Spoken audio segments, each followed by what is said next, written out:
ఇదే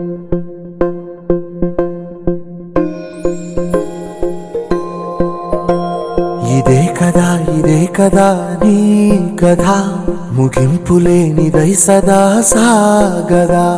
ఇదే కదా నీ కథ, ముగింపులేనిదై సదా సాగదా.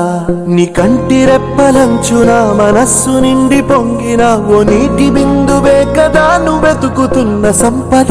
ఒక్కొక్క జ్ఞాపకానికి 100 ఏళ్ల ఆయువుందిగా, ఇంకెన్ని ముందు వేచనో అవన్నీ వెతుకుతూ పదా.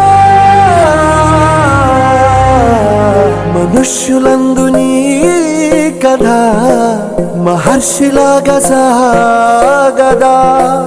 మనుష్యులందు నీ కథ మహర్షిలాగా సాగదా.